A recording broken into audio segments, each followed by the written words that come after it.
Palavra aberta. Está aberto o prazo para o recebimento online de dinheiro para financiar campanhas eleitorais na disputa deste ano, em outubro. Instituída na reforma eleitoral de 2017, a chamada vaquinha virtual está sendo utilizada pela 4ª vez no país. Já foi prática nas eleições de 2018, 2020 e 2022. O saque só pode ser feito quando começa a campanha eleitoral e o dinheiro pode ser doado até o dia da eleição. O financiamento coletivo funciona por meio da internet e de aplicativos eletrônicos geridos por empresas especializadas na oferta desse serviço. Na fase de arrecadação de doações, essas instituições devem fazer a identificação obrigatória de cada um dos doadores, com nome completo, CPF, valor das quantias doadas, forma de pagamento e datas em que ocorreram as contribuições. Somente pessoas físicas podem contribuir com a vaquinha virtual e as doações estão limitadas a 10% dos rendimentos brutos recebidos pelo doador no ano anterior à eleição. Para debater os pontos positivos e negativos das vaquinhas virtuais, Kátia Pereira e eu, Eustáquio Ramos, estamos recebendo aqui no Palavra Aberta o cientista político, doutor em ciência política, professor da PUC Minas, Malco Camargos. Olá, Malco, obrigado pela presença. Olá, Eustáquio, olá, Kátia, olá, doutor. Prazer falar com você sobre um assunto tão instigante e tão desafiador nas eleições brasileiras. Bem-vindo, Malco. Prazer recebê-lo mais uma vez no Palavra Aberta e damos também as boas-vindas ao advogado, doutor em Direito Eleitoral, Igor Oliveira. Obrigada pela presença no Palavra Aberta. Muito obrigado, Kátia. É uma honra, um prazer estar aqui para debater esse tema com vocês. Começando até com o doutor Igor, falando do ponto de vista técnico, vamos dizer assim, a vaquinha eleitoral é um instrumento legítimo, já vai ser usado pela 4ª vez aqui no nosso país. Qual que é a avaliação que o senhor faz sobre essa questão? Depois a gente vai abordar o aspecto político com o Marco, mas do ponto de vista técnico. Sim, do ponto de vista técnico foi uma inovação, né, na legislação eleitoral que veio democratizar as formas de arrecadação de recursos para a campanha, que tem sido utilizado, uma forma legítima e uma forma também de engajamento, né, do eleitorado para determinadas candidaturas. E na avaliação do senhor, já é a 4ª eleição, né, que a vaquinha eleitoral está sendo colocada em prática. Pegou? Olha, na prática, o que a gente vê é que a grande maioria dos recursos financeiros das campanhas advém do fundo eleitoral, do fundo partidário, ou seja, financiamento público de campanha. As vaquinhas, elas aparecem de uma forma mais suplementar, de uma forma menos incipiente para determinadas candidaturas menores, candidatos que não têm acesso ao fundo eleitoral e partidário, que acabou optando por essa utilização da vaquinha. E o senhor acha que nas 3 eleições anteriores, 18, 20 e 22, ela foi bem utilizada do ponto de vista técnico, legal, foi bem fiscalizada? Sim, ela é bem utilizada, o mecanismo é um mecanismo bem elaborado pela Justiça Eleitoral. As empresas que podem fazer a arrecadação, elas precisam ser previamente cadastradas perante o site do TSE. Há muita transparência, você consegue saber a cada momento quanto que foi arrecadado por aquele tipo de financiamento, quem são as pessoas, o CPF. Então é um mecanismo bastante interessante. Mas dizer que pegou, eu acho que ela posso até dizer que pegou, mas que ela não é decisiva nas eleições. Ouvi agora o cientista político Malco Camargos. Ô Malco, e aí, a vaquinha online é uma alternativa, é um instrumento importante? Qual que é a sua avaliação? Bom, democracia custa caro. Já que custa caro, precisa de dinheiro. Tem o dinheiro público, que financia grande parte da nossa democracia, quando falamos especialmente na disputa eleitoral. Como o doutor disse, é correto. A maior parte do recurso vem, de fato, do financiamento público, que vem do fundo partidário, do fundo eleitoral. O problema é quando pensar na ponta, nos candidatos. Apesar de quando a gente fala que 5 bilhões de reais é muito dinheiro, e é mesmo, mas quando se distribui isso por todas as cidades e por todas as candidaturas, muitos ficam a ver navios, não vê nenhum centavo desse recurso. Então é necessário de criar condições para que candidatos que não têm acesso ao fundo eleitoral ou aqueles que têm capacidade de ampliar o fundo, buscando recursos direto com as vaquinhas, possam usar a contribuição individual das pessoas. Então é um recurso necessário. E além disso, é um recurso educativo. Nós precisamos compreender que o nosso papel como cidadão não é só dar o voto a cada 4 anos e esperar resultado da ação. Aquele que se engaja, inclusive contribuindo financeiramente com a democracia, com a campanha de alguém que ele acredita, será capaz também de acompanhar mais de perto o mandato, uma vez que aquele candidato for eleito ou não. E acompanhando mais de perto o mandato, ele terá mais condições de cobrar e avaliar sobre o seu voto, retrospectivamente, se valeu a pena ou não, e pensar no futuro se vale a pena ou não votar e contribuir de novo com aquele candidato. Com isso, a democracia passa a ser uma defesa de causas, que a gente se engaja nela, e não apenas o amor por uma pessoa ou outra, ou um voto pouco racionalizado, pouco pensado ou desconsiderado pelo eleitor. Ô, Malco, esse é um argumento importante também contra aqueles conceitos ou preconceitos de que já tem dinheiro público, já tem fundo eleitoral, tem fundo partidário, eu ainda vou dar meu dinheiro para o político? É mais ou menos isso? Exatamente. E se você der o seu dinheiro para o político, certamente a sua relação com ele será muito diferente. Você terá muito mais legitimidade para cobrar, porque o voto é 1 em 1 milhão, em 200 milhões.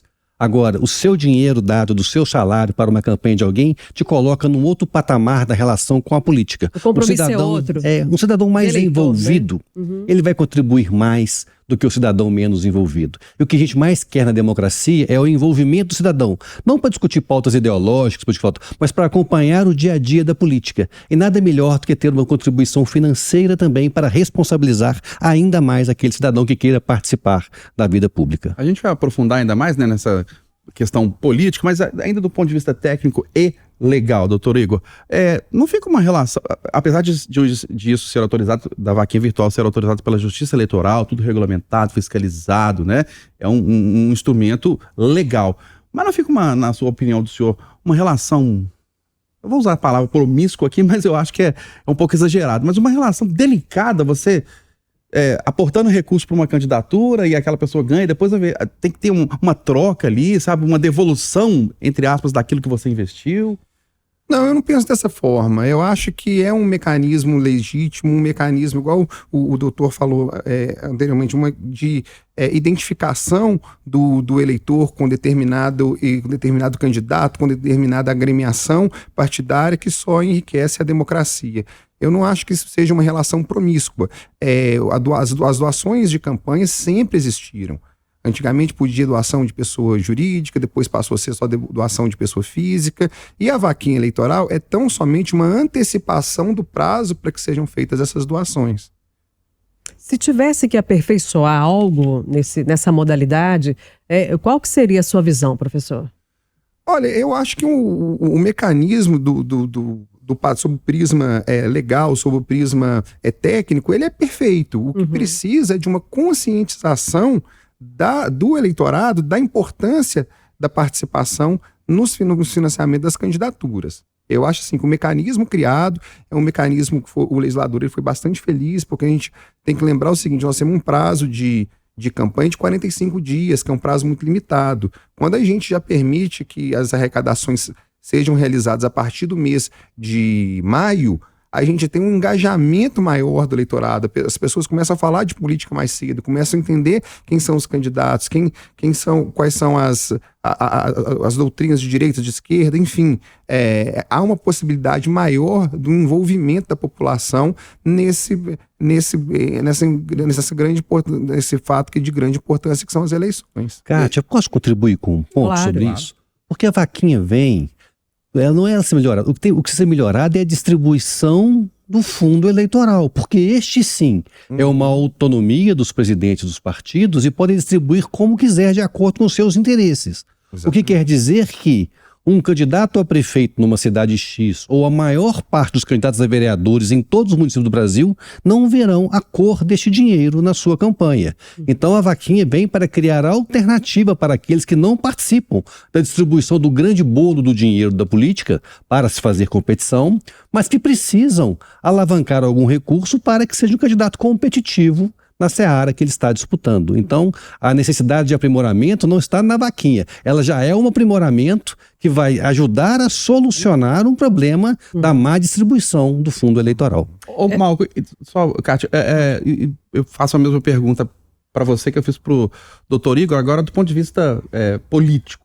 Não fica uma relação muito delicada, não. A pessoa está contribuindo ali para uma candidatura, está pagando, aí aquele candidato ganha. Aí lá no mandato ele fala assim, nossa, eu tenho que retribuir de alguma forma para aquele contribuinte, para aquele outro. Não fica uma coisa muito seletiva, não?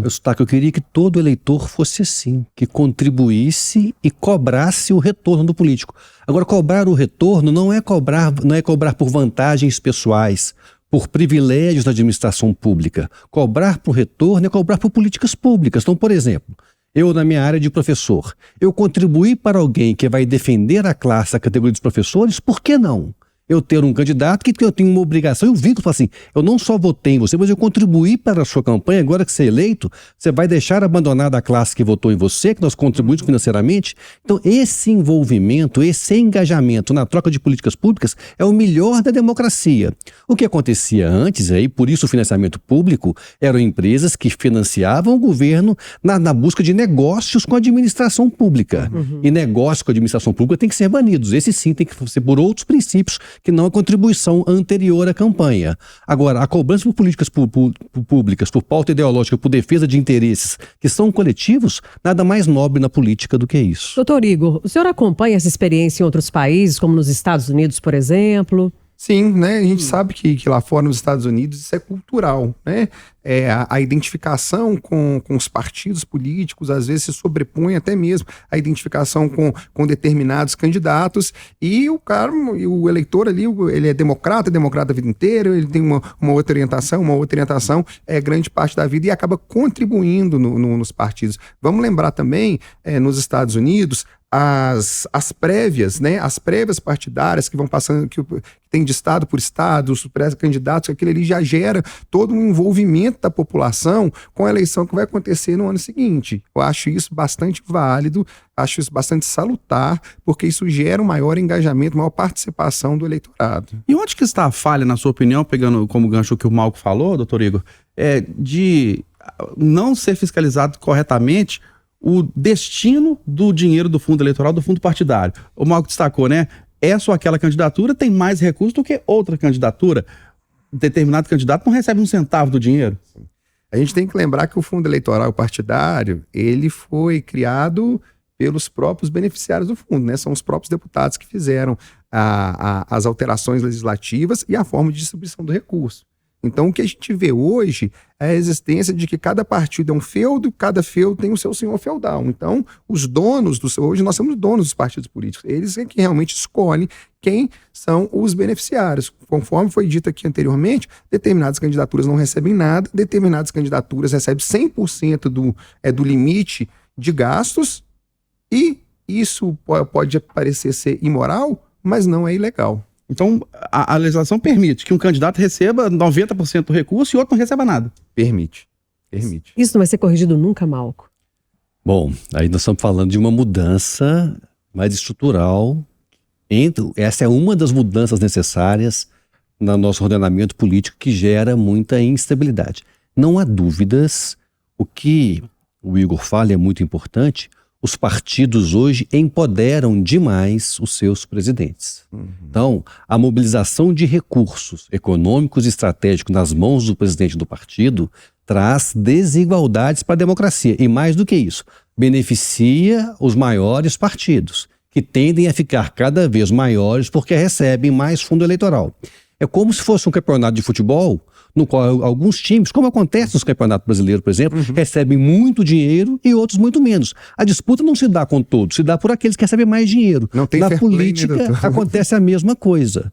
O dinheiro vai para alguns grupos que tendem a ficar cada vez maiores, e aqueles que têm defesas de pautas que eu posso identificar, que você possa identificar, acaba não tendo uma viabilidade eleitoral por falta de recurso ou por falta de um acerto com os dirigentes partidários. Ô, doutor Igor, e não chega a ser uma certa hipocrisia o fato de somente pessoa física, não é só o CPF que pode fazer doação para vaquinha virtual, e também lá na época da campanha, fazer doação de campanha. Tá bom, é a pessoa física, mas aquela pessoa física, né, uma empresa não pode fazer doação, mas aquela pessoa física está ligada àquela empresa, então se ele está doando, ele vai querer que depois ele tenha a contrapartida ligada à empresa dele. Na verdade, isso acontece, mas assim, os limites são limites diferentes. Na época que as empresas podiam doar, a gente falava em 2% do faturamento, pessoa física 10% do faturamento do ano anterior. Então as empresas, elas tinham um potencial financeiro muito maior do que uma pessoa física tem de fazer essa doação, de custear uma campanha eleitoral. Então é essa diferenciação. Agora, vamos voltar aqui no tempo, numa época em que as empresas podiam doar. Eu entendo assim, que a proibição absoluta também não foi salutar. Você precisaria regulamentar, limitar, por exemplo, só pode 2%, mas limitado a tanto. Se doou para determinado candidato, não pode doar para outro. Porque essas empresas, elas têm interesses também com relação aos seus representantes. Por exemplo, a cooperativa de leite.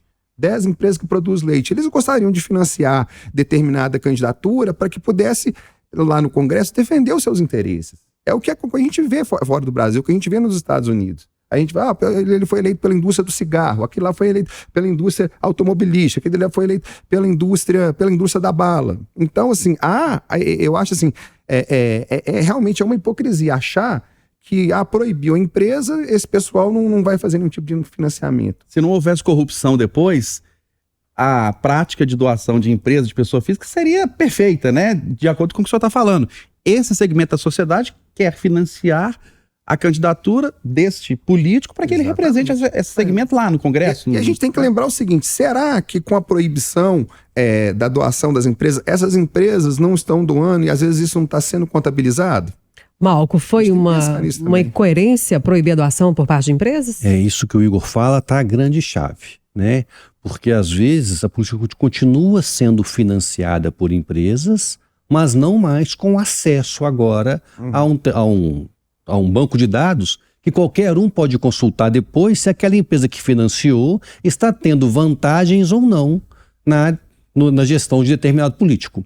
Com a proibição disso, quando isso passa eventualmente para o que a gente chama de caixa 2, não é mais possível fazer o vínculo entre vantagem das empresas e aqueles que financiaram. Então, o sistema anterior, por mais que ele seja questionado, ele ainda trazia alguma transparência. Hoje, a gente vive num lugar que não há nenhuma luz para poder fazer uma associação se as empresas estão sendo beneficiadas por aqueles partidos que elas financiam, principalmente se isso acontece de maneira informal. E informal é o chamado Caixa 2. Agora, financiamento público ou privado de campanha, na sua opinião, Malco Camargo? Porque muita gente fala assim, puxa vida, estão destinando bilhões de reais para campanhas eleitorais, e a saúde, a educação e a segurança? A saúde, a educação e a segurança depende de um bom resultado da campanha eleitoral. O financiamento público em si é algo muito salutar. O problema é como ele se dá e o empoderamento dos dirigentes partidários. Nem todos os partidos lidam da mesma maneira com esse recurso que chega, pago por todos nós para financiar a eleição. Se o fim fosse o mesmo, se o objetivo fosse o mesmo de promover boas candidaturas, eu não tenho dúvidas que o financiamento público é a melhor alternativa. Doutor Igor, o senhor já falou da importância também considerou uma hipocrisia, né, terem acabado com financiamento por parte de empresas. Uhum. Então, para o senhor retomar um pouco esse raciocínio, a gente faz também a mesma pergunta feita para o Malco Camargo. Financiamento público ou privado ou os dois? Eu sou favorável à existência de um financiamento misto de campanha, né, que incentive o eleitor a participar do pleito, a participar das arrecadações das campanhas e também um financiamento público. Agora, eu acho que o valor é exacerbado e não há nenhum critério justificativa quando há um aumento de um ano para o outro, dobra e tal.